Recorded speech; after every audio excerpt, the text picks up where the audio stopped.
Berarti nggak dipenjarakan Ibu Cutnyadin Nah, di ini Sumedang. yang mengatakan penjara itu yang kepo. Berarti mungkin dulu tujuan Belanda yang penting memisahkan Ya, dari itu, para pejuang Aceh ya. betul, Karena betul. Ibu Cutnyadin ini benar-benar memberikan semangat berjuang tuh benar-benar apa? Oh betul. iya. Jadi intinya Belanda itu ingin memisahkan dengan masyarakatnya aja. Ibu Cutnyadin dari awal sampai sekarang tidak pernah bergeser atau pindah. Berarti ini nggak dipindahkan Nggak. Pak dari zaman dahulu? Nggak ada. Masya Allah. Nggak pernah.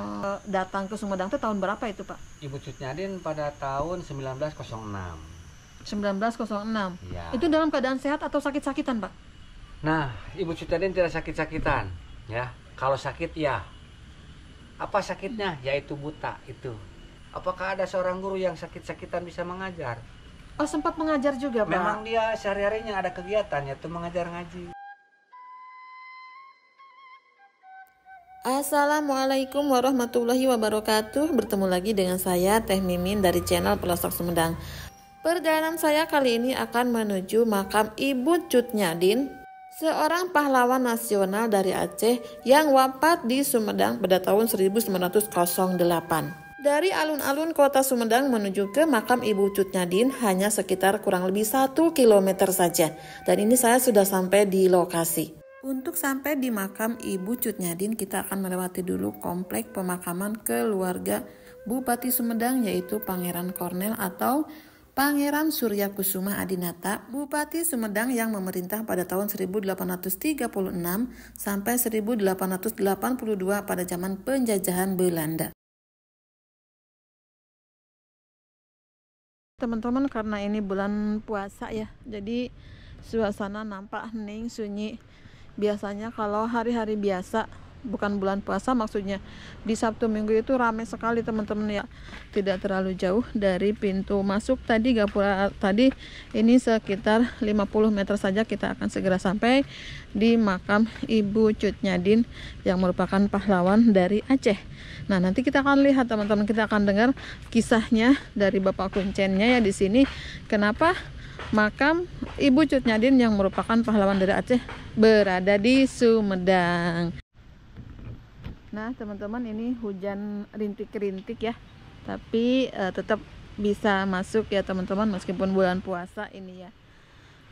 Sambil ngabuburit sih teman-teman ya, sambil ngabuburit saya akan berziarah dulu ke sini. Oh ternyata ini tanah wakaf ya teman-teman, tanah wakaf Ibu Raden Siti Khadijah. Teman-teman ya, ini supaya dicatat alamatnya supaya teman-teman kalau nanti ke sini nggak salah. Pokoknya di sini tuh masuknya tuh Blok Gunung Puyuh, RT 1 RW 11, Desa Sukajaya, Kecamatan Sumedang Selatan. Gitu guys ya. Saya mau masuk. Bismillahirrahmanirrahim. Assalamualaikum warahmatullahi wabarakatuh. Nah ini adalah beliau Pak. Ini beliau yang merupakan keturunan keempat ya Pak ya? Dari Ibu Siti Khadijah. Nah ya, keturunan keempat dari Ibu Siti Khadijah teman-teman ya. Nah, Ibu Cutnyadin lahir di Aceh pada tahun 1948 dan wafat dalam pembuangan beliau di Sumedang pada tanggal 6 November tahun 1908. Ibu Cutnyadin adalah pahlawan nasional dari Aceh yang merupakan istri dari Teku Umar, Panglima Besar Perang Aceh.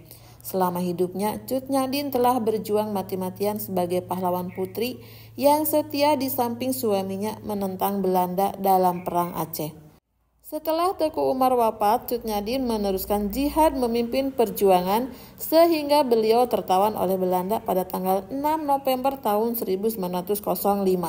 Dan akhirnya beliau wafat di Sumedang pada tanggal 6 November tahun 1908 dan dimakamkan di pemakaman keluarga Haji Sanusi, seorang ulama besar di Sumedang yang sudah merawat Ibu Cutnyadin selama ada di Sumedang. Oke teman-teman, saya sudah berada di lokasi makam Ibu Cutnyadin. Dan ini saya bersama Bapak Kuncen ya, Bapak Asep ya Pak? Iya, betul. Bapak Asep apa namanya Pak? Nama saya Asep Gusnandar, sebagai keturunan yang keempat dari Ibu Siti Khadijah yang merawat Ibu Cutnyadin ketika di Sumedang. Dan saat ini saya dipercaya oleh keluarga, ditunjuk untuk menjaga mengelola tanah makam keturunan ini. Itulah. Jadi betul ya Pak, dulu pertama Ibu Cutnyadin datang ke Sumedang dibawa oleh Belanda itu berarti tinggal bersama keluarga Kiai Haji Sanusi, di rumahnya Kiai Haji Sanusi. Kiai Haji Sanusi, berarti yang pertama menerima gitu ya Pak ya? Oh gitu. Itu lokasinya di mana itu Pak? Itu lokasinya di alun-alun pas belakang Masjid Agung Sumedang, tetapi rumahnya itu sudah tidak ada, sudah dibongkar pada tahun 1979. Dan saya mohon maaf, jangan percaya itu ada tulisan rumah tinggal Cut Nyadin. Itu ada tulisan itu mulai tahun 1997. Dan itu bukan rumah tinggal Cut Nyadin, tetapi rumah waktu pembuatan film Cut Nyadin. Oh gitu. Ya.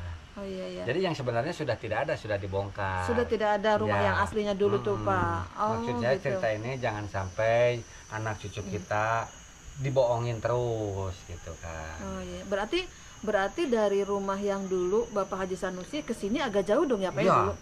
Ya dari kalau yang dulu itu kan nggak ada rumah, dari masjid langsung ke rumahnya Kiai Sanusi. Karena lahannya iya. kosong dulu. Iya. Sekarang itu jadi banyak cucu-cucunya, jadi diisi dengan cucu-cucunya. Dan itu yang ada tulisan rumah itu dari masjid itu kurang lebih ya ada 500 meter mah. Oh gitu. Iya, kan itu kan bareng masa dari masjid ke itu dekat gitu Iya. kan. Jauh berarti ya. Ya. Masih jarang rumah Nah, penduduk betul, katanya gitu ya. betul.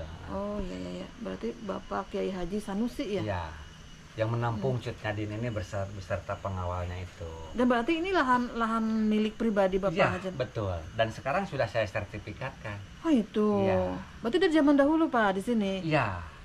Ibu Cut Nyadin dari awal sampai sekarang tidak pernah bergeser atau pindah. Berarti ini nggak dipindahkan Nggak. Pak dari zaman dahulu? Nggak ada.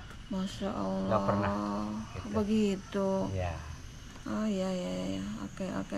Berarti bapaknya keturunan yang keberapa dari Bapak Kiai Haji Sanusi teh? Yang keenam. Yang keenam ya. Nah. Jadi bapak aki buyut bawa udeg-udeg jangga wareng. Jangga wareng ya. Oh iya. Nah itu teh berarti datang ke Sumedang teh tahun berapa itu Pak? Ibu Cut Nyadin pada tahun 1906. 1906. Iya. Itu dalam keadaan sehat atau sakit-sakitan Pak? Nah, Ibu Cut Nyadin tidak sakit-sakitan, ya. Kalau sakit ya. Ibu Cut Nyadin bukan sakit-sakitan, tetapi sakit ya. Apa sakitnya? Yaitu buta itu. Kalau saya itu badan semua sehat. Oh gitu. Penglihatan berarti Dia ya. cuma Pak? penglihatan aja. Cuman siapa yang mengatakan sakit-sakitan? Karena nenek saya itu atau buyut saya ini nggak pernah mengatakan sakit-sakitan. Dan secara logika, Ibu Cut Nyadin di Sumedang itu dia mengajar. Apakah ada seorang guru yang sakit-sakitan bisa mengajar? Oh sempat mengajar juga Pak? Memang dia sehari-harinya ada kegiatan yaitu mengajar ngaji. Berarti nggak dipenjarakan Ibu Cut Nyadin Nah di ini Sumedang? yang mengatakan penjara itu yang kepo, yang Iya katanya di penjara di nah Sumedang itu. Pak. Iya saya terus terang aja. Ini yang mengatakan di penjara itu. Bagaimana kalau ada orang Aceh yang mengerti dengan kata-kata Ibu Cut Nyadin di Sumedangnya di penjara? Apakah tinggal diam? Nggak bakalan, dia akan marah. Nggak bakalan baik seperti ini orang Aceh. Justru karena Ibu Cut Nyadin diterima dirawat dengan baik, maka cucu-cucunya inilah berterima kasih dengan sikap yang baik, sehingga ada orang Sumedang ke Aceh pun diterimanya dengan baik. Itulah. Kalau Ibu Cut Nyadin dulu di penjara dengan segala macam, udah mungkin orang Sumedang. Oh iya. Berarti mungkin dulu tujuan Belanda yang penting memisahkan Iya, dari para itu. pejuang Aceh ya. Betul, Karena betul. Ibu Cut Nyadin ini benar-benar memberikan semangat Betul. berjuang tuh benar-benar apa? Oh betul. iya. Jadi intinya Belanda itu ingin memisahkan dengan masyarakatnya aja, itu aja to the point. Iya. Ternyata di sini dirawat dengan baik ya Pak ya. Cuman yang menyebarkan kata-kata ini siapa gitu ya? Kok kenapa nggak cerita atau konsultasi dengan cucu-cucunya ini? Kan banyak, ada cucu-cucunya dari Kiai Sanusi ini, Ibu Siti Khadijah ini gitu kan. Sedangkan Ibu Siti Khadijah ini jelas yang merawat sehari-harinya itu. Berarti Ibu Siti Khadijah itu cucu dari Kiai Kiai Haji Sanusi. Berarti beliau yang sehari-harinya bersama gitu ya Pak? Mandinya dimandiin sama Ibu Siti Khadijah ini, tidurnya pun bareng sama Ibu Siti Khadijah. Jadi tetap berbicara, dan hanya keluarga Kiai Haji Sanusi yang bisa komunikasi dengan Ibu Cut Nyadin karena bahasanya bahasa Arab. Oh. Gitu. Ibu Cut Nyadin datang ke Sumedang itu Bahasanya bahasanya bahasa Arab. Iya, di Sumedang nggak ada yang bisa komunikasi karena nggak ada yang bisa bahasa Arab. Dan di Kiai Sanusi ini sebagai tokoh ulama pertama di Sumedang, pendiri Masjid Agung Sumedang, penghulu pertama di Sumedang, penyebar agama Islam di Sulawesi, Maluku, Ambon, dan Kiai Sanusi ini punya julukan Kiai Haji Ambon. Sampai ke luar pulau Ya, juga, Pak. seperti Ibu Cut Nyadin di Sumedang yang bernama Ibu Ratu, dan Kiai Sanusi di Sulawesi yang bernama Kiai Haji Ambon. Oh, gitu. Ya. Wah, tahun berapa berarti ya itu? Nah, itu kurang lebih tahun 1860-an lah. 1860. Kurang lebihnya gitu kan. Wow, ulama besar dong ya. Iya, makanya Pak. dikatakan sebagai ulama besar. Iya, iya, iya. Pak, ini kalau warga dari Aceh ada nggak yang sering ini, yang ziarah ke sini? Ke Yang dari sini Acehnya? Mas, tentang warga Aceh setiap hari juga ada. Setiap hari. Setiap hari, tetapi kalau dari Aceh langsung jarang. Karena Ada, jauh ya, karena jauh tapi mungkin jarang. ya. Heeh. Tetapi kalau warga Aceh setiap hari ada, barang satu keluarga atau 2 orang 3 orang seharinya itu, tetapi tetap setiap hari Oh, ada. iya, karena Gitu. tersebar ya udah ada di Bandung ya, di Betul, Sumedang, di betul, Cirebon gitu. juga. Oh iya, iya gitu. Tapi Pak pernah nggak ada apa dari pemerintah sana, dari Pemda Aceh gitu datang ke sini gitu? Setiap tahunnya juga ada. Oh gitu. Iya, setiap tahun ada. Contohnya dari pemerintahan, kepala desa, pemerintahan camat, anggota DPR-nya. Oh gitu. Ya, ya alhamdulillah saya juga ada gitu kan sebagai Iya. anggota DPR yang datang ke sini. Gimana, Termasuk Pak? dari perguruan tinggi dari di Aceh, yaitu Iya. perguruan tinggi Universitas UTU ya namanya itu. Itu langsung rektornya yang datang ke sini. Wow. Waktu itu yang bernama kalau nggak salah Pak Anjas gitu ya. Nah, Tapi apresiasinya bagus ya Pak ya, karena Ya, di sini terawat dengan baik gitu ya Pak. betul. Tapi Memang- nggak itu kan Pak, oh tidak ada wacana misalkan dipindahkan nih ke Aceh gitu enggak kan nah Pak? itu ada juga, ada waktu itu saya pernah ada. Cuman orang itu yang kepo juga nih, yang mengatakan bahwa makam Cut Nyadin akan dipindahkan, dia nggak tahu ceritanya. Itu disebutkan, saya bilang terus terang apa adanya ya. Itu kepo yang mengatakan makam Cut Nyadin yang akan dipindahkan. Karena ceritanya itu begini, bukan makam Cut Nyadin yang dipindahkan. Dulu sekitar kurang lebih tahun 1960-an ada pemerintah Aceh datang ke sini. Pemerintah Aceh tidak tahu bahwa ini makam keluarga. Disangka pemerintah Aceh ini adalah makam umum. Dan kebetulan pada waktu itu kakek saya masih ada dan lagi tugas. Dihadapi oleh kakek saya yang bernama Raden Umar, itu makamnya di situ ada. Di situ komunikasi bahwa dinyatakan pertama orang pemerintah Aceh diminta agar makam di sekeliling makam Cut Nyadin agar dipindahkan, bukan makam Cut Nyadin yang dipindahkan. Oh. Tetapi makam di sekeliling yang ada di makam Cut Nyadin ini agar dipindahkan. Kakek saya menjawab, mohon maaf Pak, Cut Nyadin dulu tinggal di rumah Kiai Haji Sanusi. Tanah ini punya Kiai Haji Sanusi. Kenapa yang punya tanah dan yang punya rumah harus pergi? Tamu yang harus tinggal di sini. Bagaimana itu logika? Di situ baru tahu, diterangkan bla bla bla seperti inilah, dan pemerintah Aceh pun meminta maaf karena taunya ini bahwa ini adalah makam umum. Oh, gitu Tuh. gitu ya. Jadi tetap, bahkan sebaliknya pemerintah Aceh pun menitipkan Ibu Cut Nyadin di sini, sehingga ini makam pun dibangun oleh Pemda Aceh pada tahun 1987. Oh, dibangun yang mana aja yang dibangunnya Ini Pak? semua termasuk itu musola. Bangunan ini Iya. semua. Iya. Termasuk musola yang di Iya. belakang. Oh, itu Masya adalah Allah. Pemda Aceh yang ngebangun. Oh, Masya Jadi Allah, setelah luar ada biasa. peneguran atau ya itulah salah satu, entah apa orang itu berceritanya kok kemana aja gitu. Gitu gitu gitu tuh. Oke oke oke. Ya seperti di sejarah singkat itu kan, kenapa orang berani mengatakan? Nah iya iya gimana Pak? Itu ada tulisan Kang Jang Dalem memanggil Haji Ilyas. Nah itu siapa yang cerita itu? Jadi Kang Jang Dalem itu bukan memanggil Haji Ilyas, tetapi memanggil Kiai Haji Sanusi yang bisa komunikasi dengan Cut Nyadin. Haji Ilyas waktu itu adalah pembantunya Kiai Haji Sanusi atau marbotnya.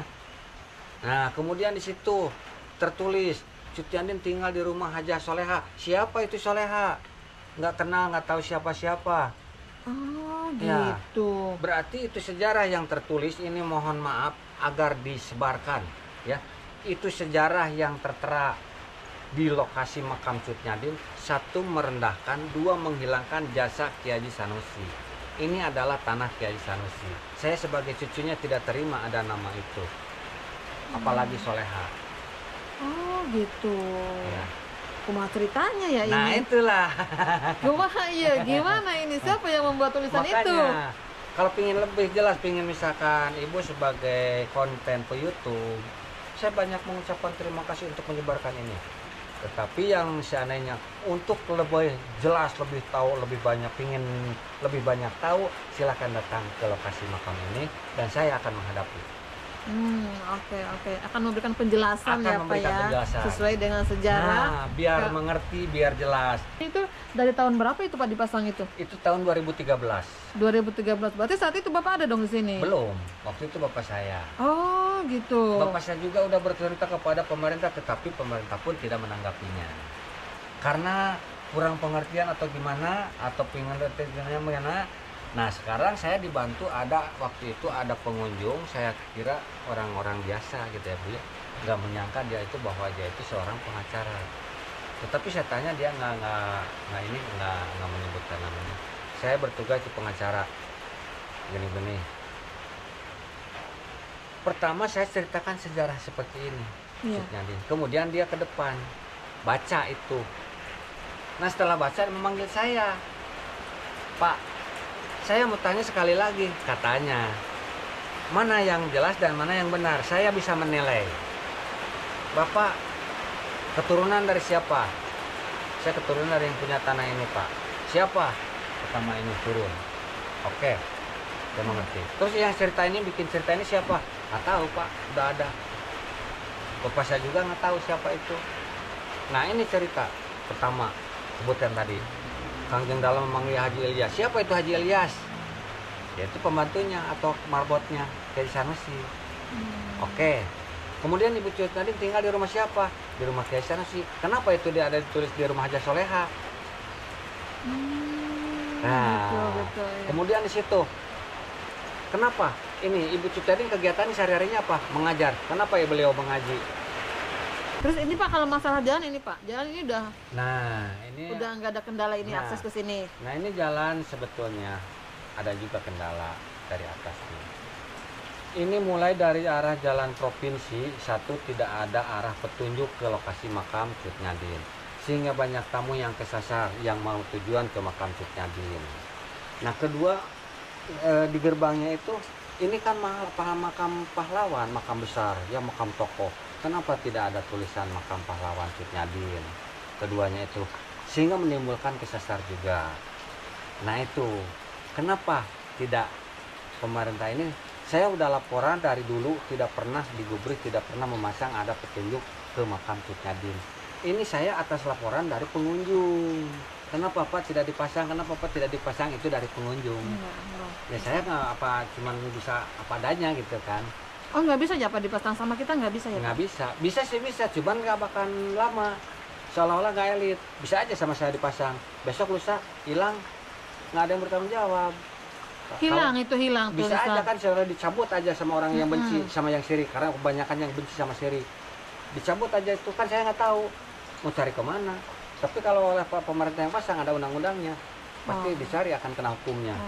Gitu. Kuat hukumnya Iya, ya. kuat hukumnya. Oh, gitu ya.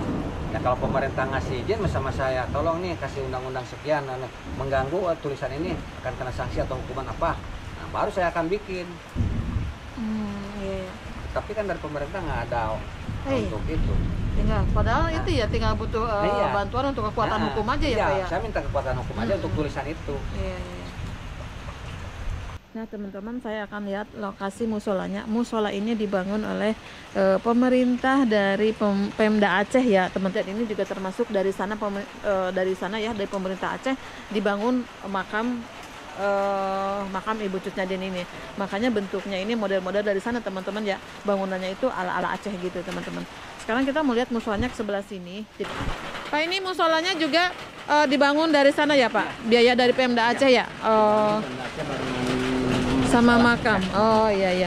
Pantesan ini kayaknya ala-ala sana juga ya Pak modelnya ya? Oh ya. Dan semua bahan-bahannya juga dikirim dari Aceh. Oh Jadi gitu. cuma tinggal pasang. Oh. Kayu-kayunya segala macam itu. Sudah dipersiapkan dari sana. Oh, oke. Lihat dulu. Nih, guys. Jadi teman-teman kalau ke sini, kalau misalkan rombongan nih ya, satu rombongan ini musolanya besar teman-teman tuh. Bagus banget ini musolanya ya. Dan ternyata musolanya memang konsepnya konsep dari bangunan Aceh. Karena kayu-kayunya dan selain sebagainya ini dibawa dari sana langsung, guys. Nah, ini dia teman-teman, Masya Allah. Musolanya besar ya. Jadi kalau misalkan satu rombongan berapa orang ini? Ini perkiraan 70. 70 muat ya, Pak ya? Oh, oke. Ya udah deh. Ini juga di sini ada toiletnya teman-teman tuh. Toiletnya juga udah bersih banget ya. Bener-bener kalau berkunjung ke sini, ke ziarah ke makam Cut Nyadin ini, fasilitasnya udah bagus, rapi, mantap lah pokoknya mah. Nah, ini dia teman-teman bangunan makam dari Ibu Cut Nyadin, dan di sebelah sana ada makam Kiai Haji Sanusi yang dulu merawat Ibu Cut Nyadin ketika datang ke Sumedang. Nah, ini dia teman-teman makam Kiai Haji Sanusi yang merupakan ulama besar imam pertama Masjid Agung Sumedang.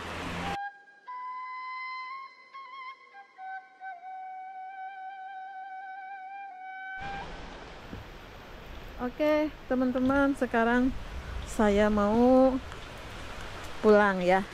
Waduh, teman-teman, karena hujan masih turun, tetapi saya tidak bisa berlama-lama berteduh di sini karena akan segera maghrib harus buka puasa. Jadi saya harus meninggalkan lokasi meskipun hujan. Buat teman-teman, terima kasih yang sudah menonton video Pelosok Sumedang. Semoga tayangan ini bisa menjadi inspirasi dan juga bisa menghibur teman-teman semua. Terima kasih. Kita ketemu lagi di video berikutnya. Sampai jumpa. Assalamualaikum warahmatullahi wabarakatuh.